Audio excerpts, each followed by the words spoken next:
एक बार की बात है, एक गांव में राजू और रवि नाम के दो आइसक्रीम व्यापारी अगल बगल के घरों में रहा करते थे। राजू बहुत सरल और अच्छा इंसान है। वह गरीब था, इस कारण एक छोटा आइसक्रीम ट्रॉली चलाकर अपना जीवन बिताता था। रवि घमंड और ईर्ष्या स्वभाव का था। राजू के उस छोटे ट्रक को देखकर उसका मजाक उड़ाता था। हर दिन सुबह राजू और रवि आइसक्रीम बेचने अलग अलग रास्ते में जाते थे।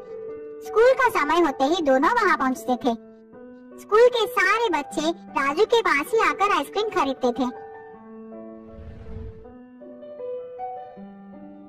रवि का आइसक्रीम ट्रॉली तो बहुत सुंदर और बड़ी थी, लेकिन कोई भी रवि के पास आकर आइसक्रीम नहीं खरीदता। उतने में एक गरीब लड़का रवि के पास आकर कुछ खाने के लिए मांगता है। रवि उससे चिढ़कर वहाँ से चले जाने को कहता है। बच्चा बहुत दुखी हो गया, एक बेंच पर बैठकर भूख से रोने लगा। राजू को उस बच्चे की ऐसी हालत देखकर अपनी बचपन याद आई। राजू की बचपन भी ऐसी ही भी थी, वो भी एक अनाथ था। राजू बच्चे के पास गया, उसे आइसक्रीम देकर खाने को कहा। पूछा, छोटू तुम्हारा नाम क्या है? तेरे कोई नहीं है क्या? बच्चा उदास होकर कहा, मैं अनाथ हूँ, आप मेरा नाम छोटू ही समझ लीजिए। राजू बोला, बेटा मैं तुम्हारा देखभाल करूँगा, तुम्हारी हर जरूरत को मैं पूरा करूँगा, स्कूल भी भेजूंगा, क्या तुम मेरे साथ चलोगे? छोटू बहुत खुश होकर राजू के साथ चला। इसी बीच में राजू अपने ट्रॉली का बात ही भूल गया। गर्मी की वजह से सारा आइसक्रीम पिघल गई। अब राजू भी कुछ नहीं कर सकता। उदास होकर छोटू को भी अपने साथ लेकर घर चला गया। आज तो छोटू आराम से सो गया, लेकिन राजू सोचता हुआ पूरी रात संकट में बिताई। अगले दिन सुबह रोज की तरह राजू आइसक्रीम बेचने अपने ट्रॉली को लेकर तैयार हो गया। छोटू से कहा, घर वापस आते समय मैं तुम्हारे लिए जरूरत चीजें लेकर आऊंगा। ऐसे कहकर राजू सोचता हुआ वहाँ से निकल पड़ा। राजू को रास्ते में एक मुनि नजर आए।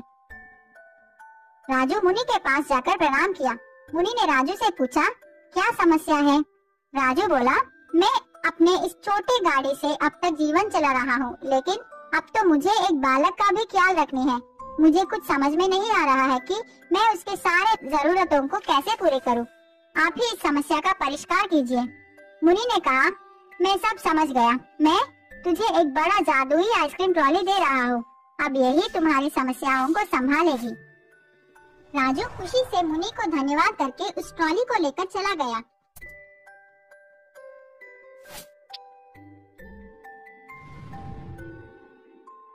रास्ते में आइसक्रीम भेजता हुआ जा रहा था।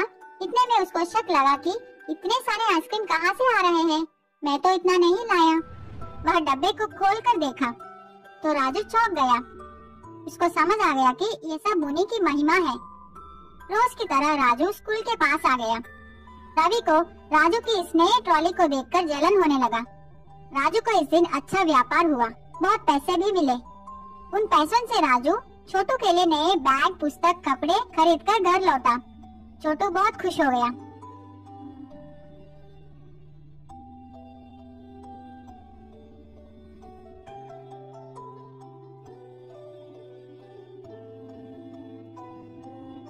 अगले दिन राजू छोटू को अपने साथ लेकर स्कूल पहुंचा। उसी स्कूल में छोटू को ज्वाइन कर दी। राजू का व्यापार अब अच्छी तरह चल रही थी। कुछ दिनों के बाद राजू का जीवन कुछ ज्यादा ही बदल गया, बहुत धनवान हो गया। छोटू भी बहुत खुश है। रवि राजू की इस खुशी को सह नहीं पाया।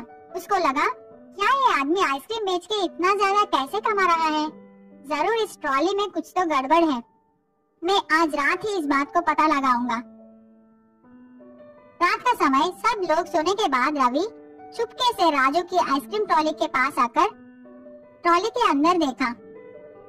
उसको तो खाली आइसक्रीम छड़ी दिखाई पड़ी, लेकिन शक के कारण रवि एक हथौड़े से मार मार कर उस ट्रॉली का सर्वनाश कर दिया।